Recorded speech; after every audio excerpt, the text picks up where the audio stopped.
Welcome to Sniper's Rest. Sniper's Rest is the last best rest stop in the here and there, the place between where you're coming from and where you're going. I am Sniper Shadow, and I reside here in Sniper's Rest as a guide and custodian to those who pass through here. I visit the worlds within the multiverse often, but I am always here to guide and care for travelers such as yourself that pass through the here and there. Welcome, my friend. Goodness, come on in. You look positively exhausted. Hard week last week,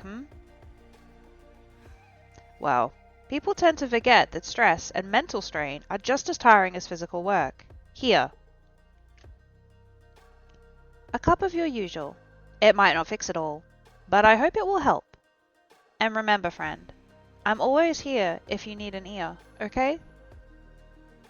Please take a rest here before continuing your journey. Today we continue reading a series of short stories by H.P. Lovecraft. This one is a short tale called The White Ship. It was first published in the 1919 November issue of the United Amateur and came into the public domain in 2007. Let's see what adventures await us today. I am Basil Elton, keeper of the North Point light that my father and grandfather kept before me. Far from the shores stands the grey lighthouse, above sunken, slimy rocks that are seen when the tide is low, but unseen when the tide is high. Past that beacon, for a century, have swept the majestic barques of the seven seas. In the days of my grandfather, there were many. In the days of my father, there were not so many. And now there are so few that I sometimes feel strangely alone, as though I were the last man on our planet.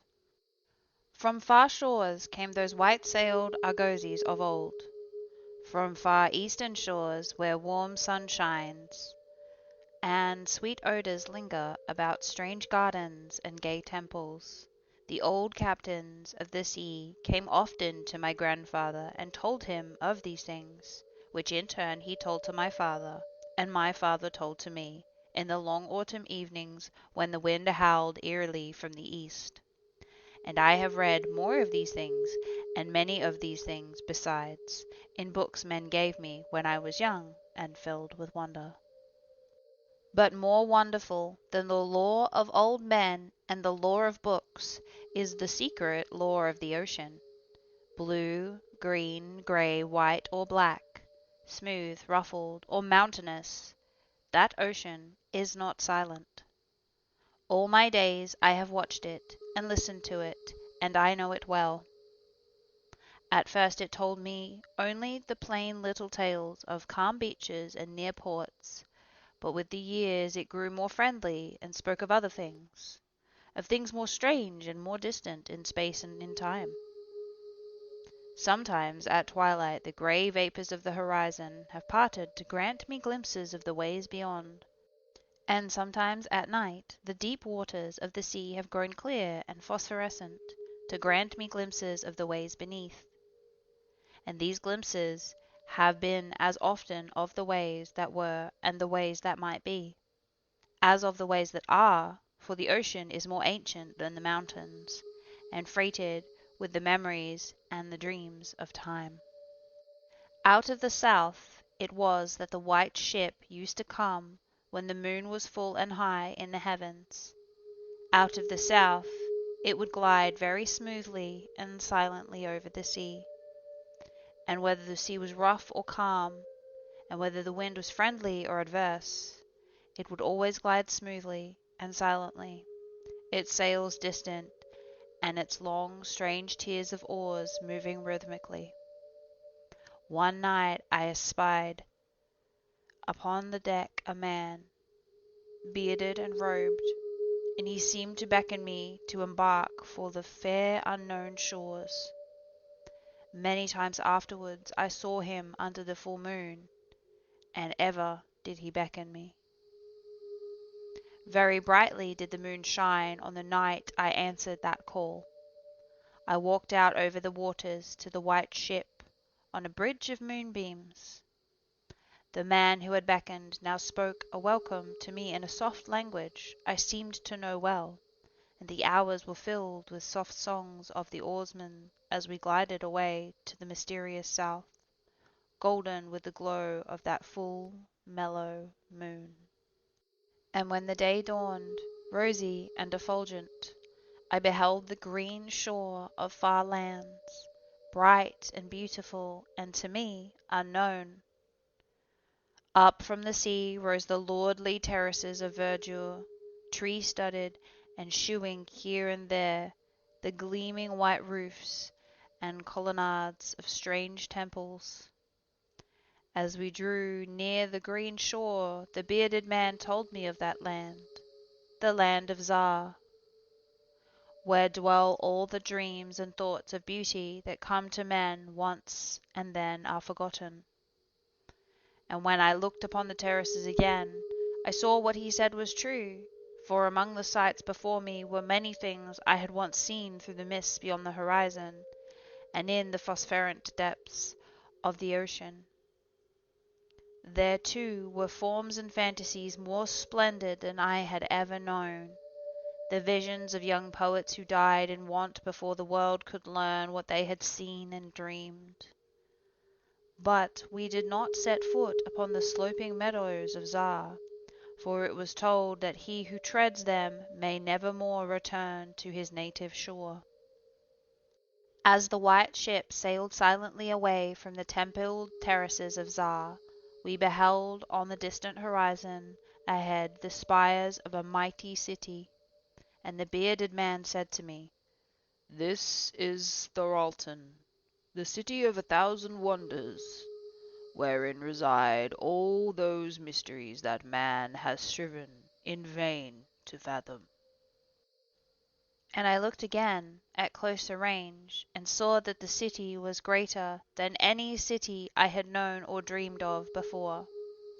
Into the sky the spires of its temples reached, so that no man might behold their peaks.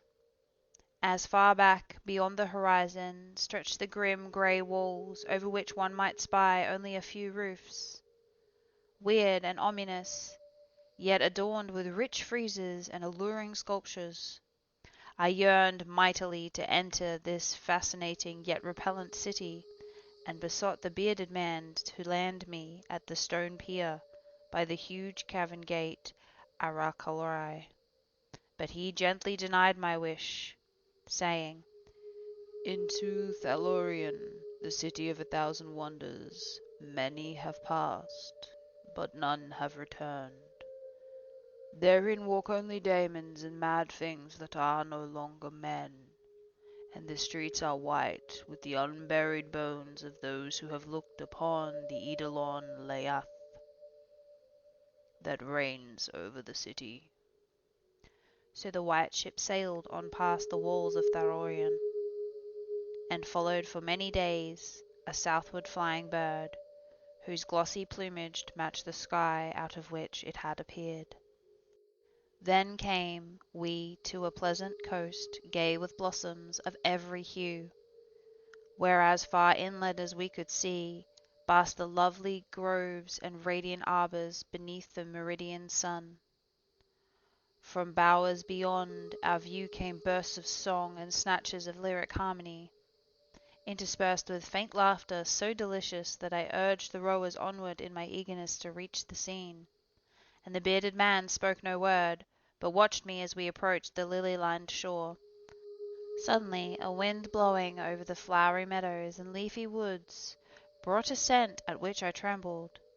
The wind grew stronger, and the air filled with the lethal, carnal odour of plague-stricken towns and uncovered cemeteries. As we sailed madly away from that damnable coast, the bearded man spoke at last. "This is Exura, the land of pleasures unattained." So once more the white ship followed the bird of heaven, over warm blessed seas fanned by caressing aromatic breezes. Day after day and night after night we did sail. When the moon was full we would listen to the soft songs of the oarsmen, sweet as on that distant night when we sailed away from my far native land. And it was by moonlight, that we anchored at last in the harbour of Sunail, which is guarded by twin headlands of crystal that rise from the sea and meet in a resplendent arch. This is the land of fancy, and we walked to the verdant shore upon a golden bridge of moonbeams. In the land of Sunail there is neither time nor space, neither suffering nor death, and there I dwelt for many eons.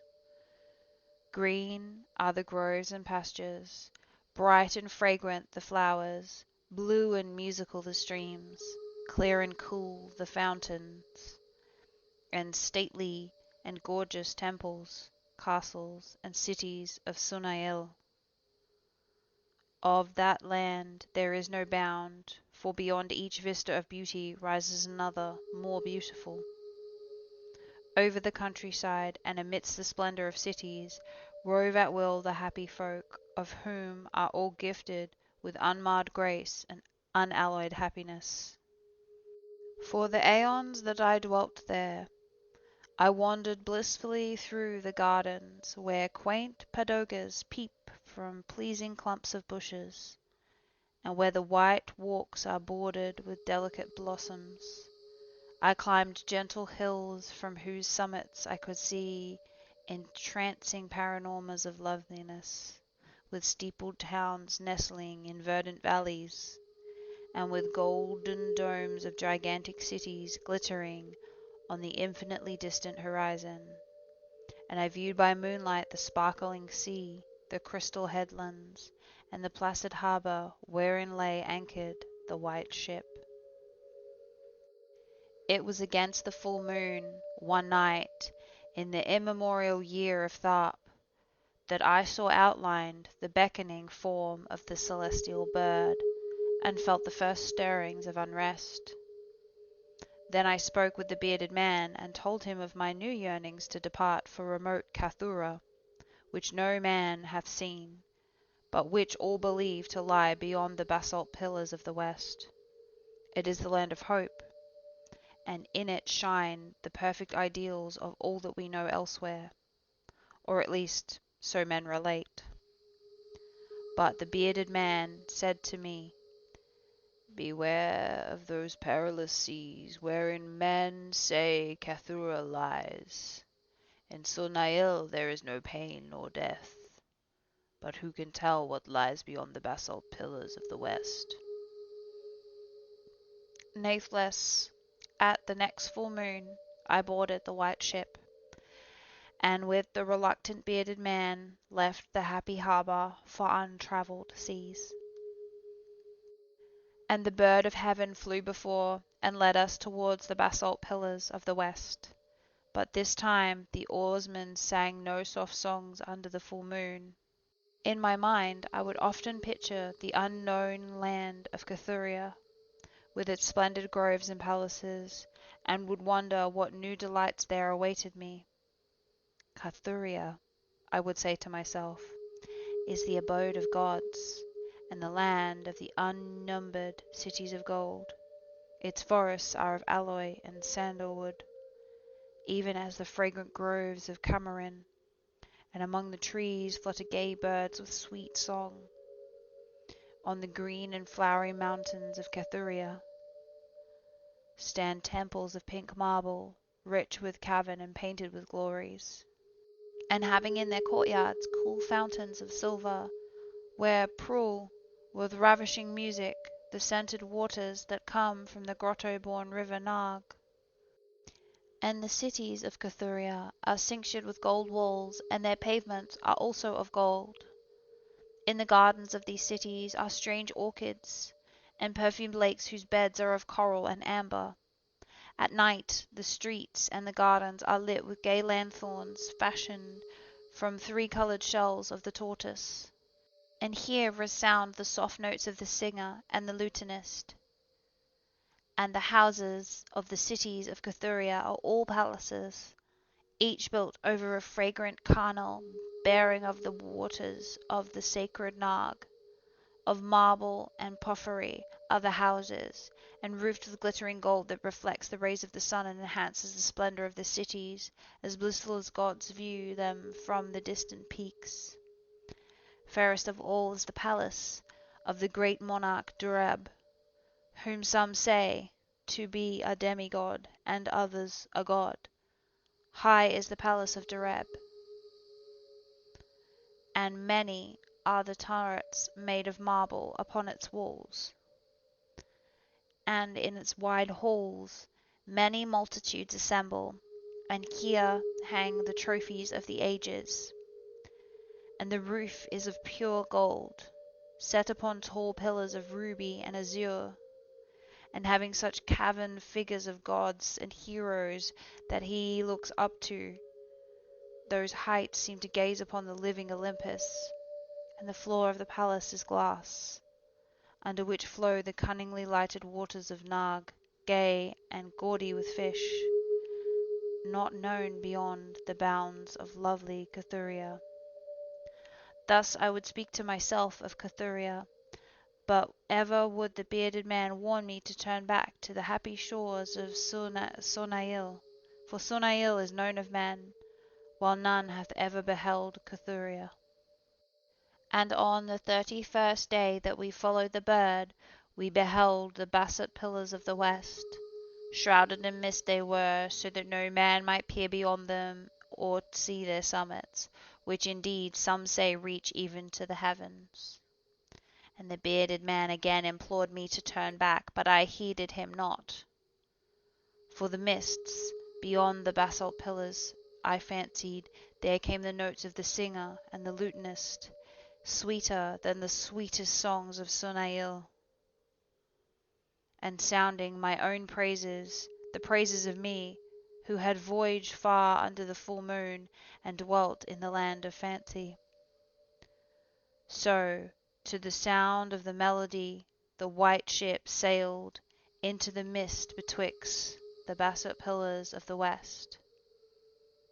And when the music ceased, and the mist lifted, we beheld not the land of Cathuria, but the swift rushing of the relentless sea, over which our helpless bark was borne towards some unknown goal.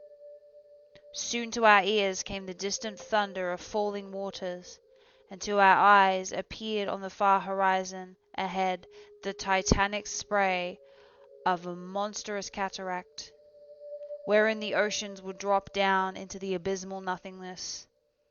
Then did the bearded man say to me, with tears on his cheeks, "We have rejected the beautiful land of Sonail, which we may never behold again. The gods are greater than men, and they have conquered." And I closed my eyes before the crash that I knew would come, shutting out the sight of the celestial bird which flapped its mocking blue wings over the brink of the torrent.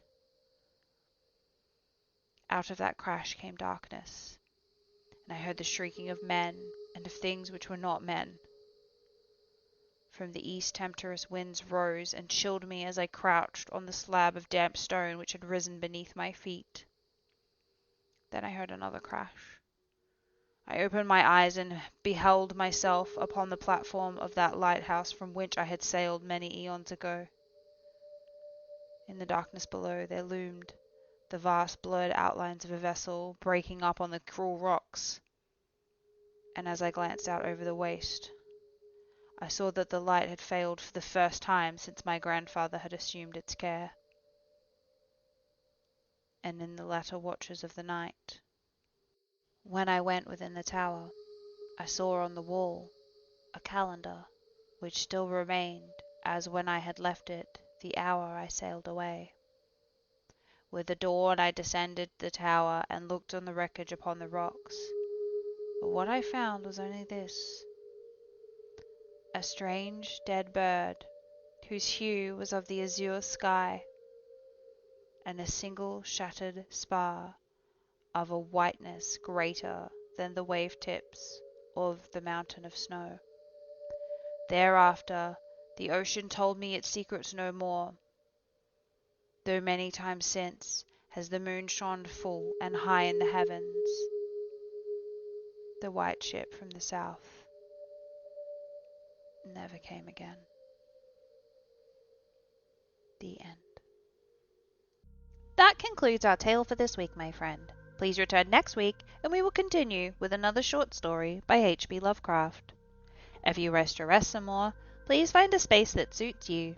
Whether you curl up by the fire, partake in some food and beverages in our kitchen, take a nap in one of our many rooms, or take a stroll around the garden, please know you are always welcome at Sniper's Rest, my friend. If you are continuing your journey, the multiverse is, as always, waiting eagerly for you to choose an adventure. To the north. Ever done ranching before? Well, you're about to. Welcome to Far, Far Range. Time to learn how to wrangle a bunch of plucky little fellas to gather them plots and make a living out here. To the west. Welcome to the galaxy's last line of defense. Enlist now and do your part to fight for freedom.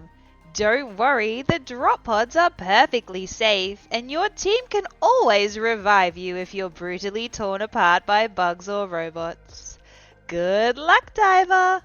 To the east. So, the good news is, you're awake. The bad news is, you're a robot, and you have no idea why you're here. Words left by your creator wish you to solve a series of complex puzzles. Is that all there is? Who are you? What is your directive?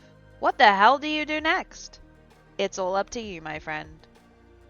And if you are making your own way out there, good luck, my friend, wherever you end up. Wherever you come from and wherever you're going, thank you for spending some time here with us at Sniper's Rest. Remember to take care of yourself, be kind to others, hydrate, take a moment to look out into the world and marvel at how incredible it all is. How incredible you are, friend. Until next time, please take care on your way.